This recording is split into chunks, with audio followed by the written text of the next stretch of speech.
Welcome to The Scope with Dr. K. I'm Dr. Kosinski. We're going to open the show today, as we always do, by stating that the goal of this show is to present you with a broad scope of value-based care issues, mainly involving the field of gastroenterology, but also outside of GI as well. Our guest today is a friend of mine who I have had on the show before as part of our 2023 DDW show. He is Dr. Leo Grady, the founder and CEO of Jona, a very unique microbiome company driven by AI. As a point of disclosure, I am the CMO of Jona. I went to work for Jona because of how impressed I was with Leo and his vision. He is internationally recognized for his 20-year plus history of delivering AI solutions in healthcare. He was one of the earliest people to receive formal training in AI, receiving a PhD in cognitive and neural systems from Boston University over 20 years ago. He has pioneered Bay Area startups, including HeartFlow and Paige.ai. At HeartFlow, he led technology and product development efforts for their cardiovascular diagnostic and treatment planning software, while also driving HeartFlow's IP portfolio. As CEO of Paige, Leo led the company to become an industry leader, internationally launching groundbreaking products and receiving the first ever FDA approval for an AI product in pathology. Leo's newest company, Jona, is using AI to both decode and shape the gut microbiome to significantly improve health. He's authored 2 books on AI, over 100 peer-reviewed scientific papers, and is an inventor on over 300 patents. Winner of the Edison Patent Award, he was inducted as a fellow in the American Institute for Medical and Biological Engineering. He's going to tell us all about his journey and his inventions, but we are going to have him focus also on how AI brings value to healthcare. Welcome to the show, Leo. Thank you, Larry. It's great to be here. We're going to jump in here. You know that I always begin the show by allowing the guest to tell us a little about themselves in their own words. I know I briefly summarized your story, but our listeners would love to hear it in your words. How did you become who you are today? Well, thank you for doing all the extended summary there. As you mentioned, I started off with a PhD in AI in neural networks over 20 years ago. And I've been working in the healthcare industry this whole time. And over that 20-year period, I've had the opportunity to work at a variety of different companies building AI in radiology and cardiology and pathology, and now working with you to bring AI to the microbiome, the gut microbiome. And during that period, the backdrop of all of the work we were doing is the continual advancement of the AI technology itself, particularly in computer vision and the areas that I had focused on. And now we see with ChatGPT and like all these large language models, there's this new wave of AI innovation. But actually translating this incredible technology into products that are useful for doctors, make clinical impact for patients, is still very tricky and very difficult. So it's not always just a technology advance that really allows you to make an impact in healthcare. You really need to package that technology advance in a way that inserts it into the healthcare, the patient journey, and how doctors can leverage that technology to really impact patient care. So that is been a strong theme throughout my entire career, is really learning more about doctors, learning more about patients, learning more about clinical practice, so that we can really mold this technology and package it in a way that can have maximum impact. So you started your days actually at a very large company, Siemens. Mm-hmm. Tell us about your time at Siemens. Well, I was at Siemens for about 9 years. And what was very interesting was, as you know, Siemens makes all of this medical imaging equipment, CT, MRI, ultrasound. And the place that I sat in Siemens was in their innovation center in Princeton, New Jersey, where we had about 100 PhD level people in AI working in healthcare, primarily on all these different imaging modalities. And it was a really magical time and place to be there because almost everybody who went on to do anything with AI and healthcare came through the doors of Siemens during that period. Some as full-time employees, some as interns, and so it was a fantastic time to be there. But it was also great for me because imaging touches almost every aspect of medicine, and so because we were working with all the different business units on different advanced applications, it gave me a real breadth of experience across healthcare, working in cardiology, in oncology, in musculoskeletal, and OBGYN, really, neurology, giving me a really broad spectrum of experience to understand healthcare from multiple different angles. And then even further, while I was there, Siemens bought a bunch of diagnostic companies that wanted to incorporate AI. And so it gave me my first touch with lab medicine too, and how lab medicine can play into healthcare as well. So it's a really fantastic place to be, working with some of the world's best people, and then really being able to have that touch across the broad spectrum of healthcare. Leo, what were the years when you were at Siemens? 2003 to 2012. I don't think any of us, normal people, were talking about AI in that period of time. It's amazing to me how deep you were already into it 20 years ago. And then you went to HeartFlow, which seems now like a reasonable pivot for what you were doing at Siemens. Tell the listeners what you did at HeartFlow. So HeartFlow was a cardiovascular company where we were looking at coronary artery disease. And with coronary artery disease, oftentimes, it's the number one cause of death in the world. 1 out of 3 people die of heart attack or coronary artery disease. And yet when a patient presents with chest pain, they get a battery of tests. You get troponins, you get an EKG. And if there's any sort of, problematic signal or concern, then oftentimes the patient will go to the cath lab, they'll do a cath. And if they see any narrowing in the patient's coronary artery, then the best way to decide whether the person needs a stent or not is through a procedure called fractional flow reserve. And fractional flow reserve is a procedure where you put adenosine in the patient's, you inject adenosine into the patient. So you put their heart into hyperemia, and then you push a pressure wire through the blockage, through the stenosis, and you measure the blood pressure after the blockage, before the blockage, and you look at a comparison of those two pressure measurements. And effectively, if there is a large pressure drop across the stenosis, across the blockage, then that person needs a stent. But if there is not a significant pressure loss across the blockage, then you can get by with medical management with statins and whatnot. And this procedure, this fractional flow reserve, is the best way to decide who needs a stent and who doesn't.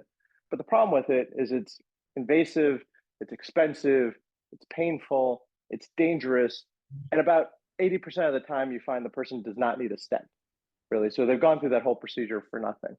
And what we did at HeartFlow is we did the same fractional flow measurement, but we did it virtually through software.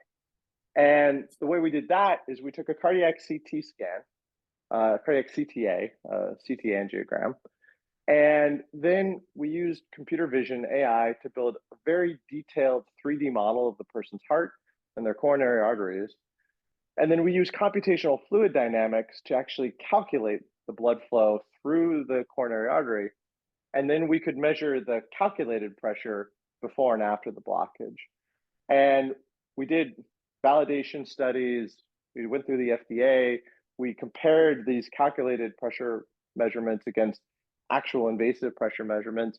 And we found that there was a sufficient level of concordance that we could put this on the market as really a non-invasive diagnostic that could tell whether or not somebody needed a stent just by looking at a CT exam. And that was really, really groundbreaking within cardiology, because suddenly it meant that not every patient needed to go to the cath lab. Mhm. You could save a tremendous amount of money and offer the patient much better care. Wow, it's called value. It added value to the diagnostic process. So then you pivoted over to Page, where you actually took over running the company. You were CEO at Page. Mhm. Before we get into Jona, just tell us a little bit about what you did at Page. Paige was a spin out of Memorial Sloan Kettering that was focused on AI and pathology. And we had a partnership with Memorial Sloan Kettering where we had access to all of their scanned pathology slides as well as the ultimate diagnoses of these patients. And as a result, we built the first clinical grade AI solution in pathology. And as you mentioned, that was the first FDA approval, and to date, still the only FDA approval for an AI system in pathology. And that system was specifically for the detection of prostate cancer in needle Mhm. core biopsies. And that product is something that's now on the market. It's being used clinically. We also built the entire digital infrastructure for pathologists to look at the images, to do their reports digitally. And it was really a wholesale transformation of pathology away from light microscopy to digital pathology with this AI co-pilot that we built. That's all, again, adding value. And what I want the listeners to gather here is your ability to use AI and its science in a broad range of diagnostic tools that spans the spectrum of healthcare. The science itself stays the same, but its deployment is what's different in the different companies. I'm going to break here for a second. If you've just tuned in, you're listening to The Scope with Dr. K. Our guest today is Dr. Leo Grady, an AI expert and founder and CEO of Jona. So this allows me now to have you pivot to Jona. So Leo, you've spent your time in diagnostics at Siemens, at HeartFlow, at Page, and you decide to start a new company focused on the fecal microbiome. Tell us about Jona and why you decided to focus on the microbiome. Well, I've been excited about the microbiome for a long time. My father was a virologist. I grew up around microbiology. And over the last 10 or 20 years, the science about the gut microbiome has been really shocking in many ways, showing that the gut microbiome is linked not only to a variety of GI and autoimmune disorders, but also to liver disease, to obesity, to cancer, to mental health, depression, anxiety, Parkinson's disease, Alzheimer's, even acne and psoriasis have been linked with the gut microbiome. And there's just been this explosion of science, but the problem has been the translation. And as I kept reading the science and thinking about it and seeing people in my own family that were suffering from autoimmune diseases, um, really thinking about why translation has been so difficult. And the conclusion I came to is because of the complexity of the gut microbiome. You have trillions of organisms in your gut, this complex ecosystem of bacteria and fungus and viruses that changes dynamically over time. And then you have a very complex science too. Every single month, there are more than 2,000 studies published in PubMed on the microbiome and growing. And no one can read all of these papers. No one can really make sense of that complexity of an ecosystem. And yet, what AI's superpower is to make sense out of complexity.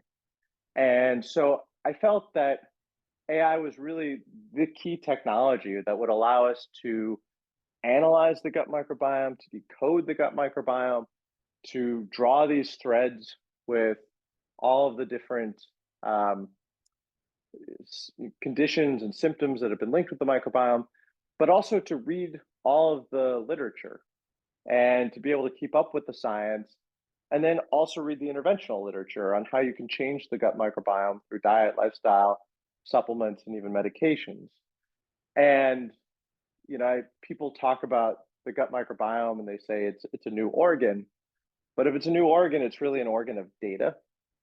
And AI is really the key technology, I think, that will allow us to image that organ and make sense of it and really ultimately help us shape it for improving somebody's health. So from a patient's point of view, what do they get when they order and purchase Jona? So with our initial product, what you get is a gut microbiome test. It's a stool sample. We ship a kit to your door or through your doctor's office, and you send the sample off to the lab. We do deep shotgun metagenomic sequencing, and we identify everything in your gut, all the bacteria, the fungus, the viruses, everything down to a strain level. Then the AI reads the literature and matches the patterns in your personal microbiome that are revealed through this test, matches those patterns to every study that's ever been published. So we can say for you, your microbiome fits the profile of everything from bloating and brain fog and fatigue, all the way to colon cancer or Parkinson's disease. And the AI is able to source all of those studies, tell you how much evidence there is for each one of these, cite you all the different studies that have linked the patterns in your microbiome to these different conditions. And then the AI goes a step further, reads all the interventional studies on diet, lifestyle, supplements, and drugs. And we know, for example, like if a person were to go vegan, their microbiome shifts in one way. And the AI, we also know that if somebody goes keto, it shifts in a different way. And if they take metformin, it shifts in a different way. And so by reading all of these interventional studies, the AI can simulate what would happen to you if you were to go vegan, or if you were to go keto, or if you were to take metformin. And based on effectively a microbiome digital twin, doing all of these virtual analyses, seeing where the deficiencies are in your microbiome today and your health goals, the AI pulls together a personalized action plan that can help you figure out how to change your microbiome in a way to reduce these different associations, and ultimately help you feel better. So at the end of the day, what the patient gets is the microbiome test, this analysis, this linkage between their microbiome and every study ever published, as well as a personalized action plan on how they can fix their microbiome to achieve their goals.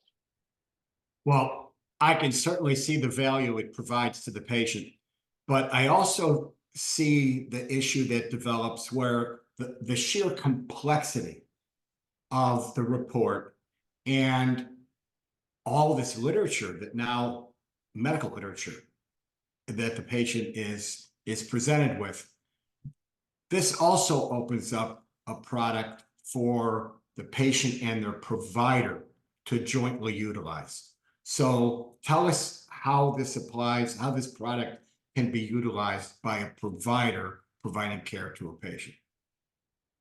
So the gut microbiome is really central to somebody's health, but it's not the only thing. And even if we're able to do a full workup on somebody's microbiome and reveal everything that's known to science today about their microbiome, that still needs to be fit into the context of the overall clinical management of a patient, right? So if a patient presents with certain symptoms or we're trying to manage a certain disease, there is a whole series of tests that the provider may do for that patient. If you do a colonoscopy for that patient, you see many different aspects of the patient's health and their GI tract that are not necessarily going to be so apparent from the microbiome itself.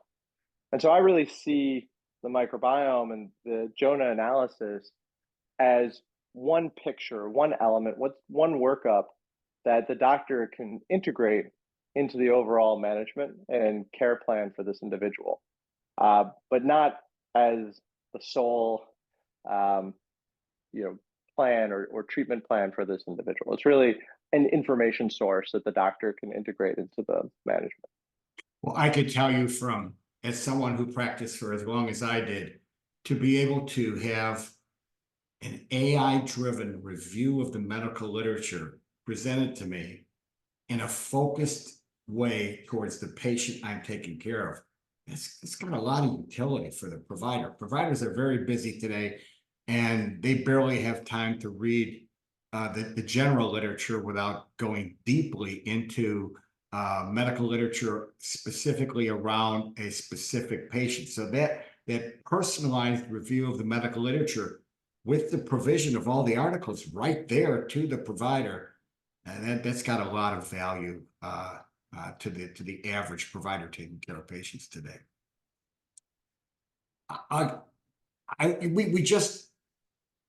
You are now releasing a new version of the Jona product. Tell us about this. Tell us about this new release. The exciting thing about the microbiome is how it touches so many aspects of a person's health, and that it's changeable through actions that the person can take through diet, through lifestyle, through supplements, and even medications. The challenge of all of that data that complexity can be simplified with AI and reading all the literature.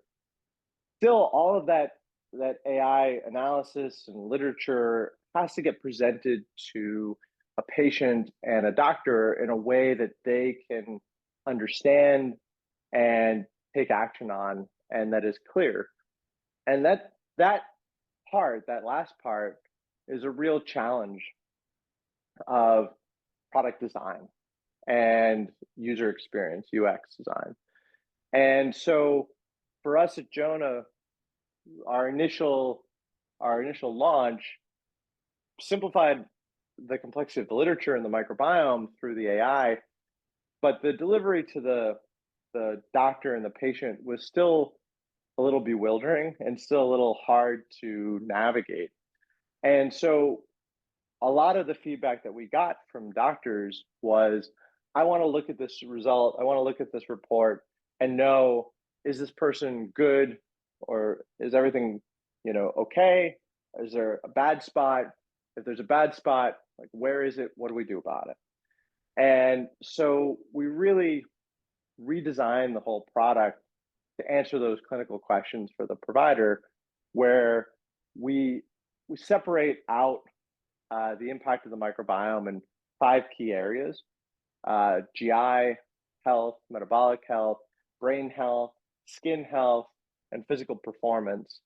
And we're able to give a red, green, yellow overall picture of each of those 5 areas. And then the doctor or the patient can dig in more and see, why is brain health red or yellow? And it's because the microbiome was linked with depression, or it was linked with anxiety, or it was linked with whatever, and then dig into which organisms in that person's test result were linked with, say, depression, and all the studies that link there. So it's very easy now with this new release that's coming out next week to be able to understand what's going on at a holistic level with these patients, to be able to dig into problem areas, and then to be able to pull solutions out of those disruptions in the microbiome, so that can be wrapped into a management plan very easily and quickly. What I see as the major strength of the new product, or the new release of the product, is that we've moved way beyond just matching the name of an organism with a condition or a symptom. And the report that the patient is able to utilize now is based on function, the function of groups of bacteria that can be associated with things that are really important to the patient.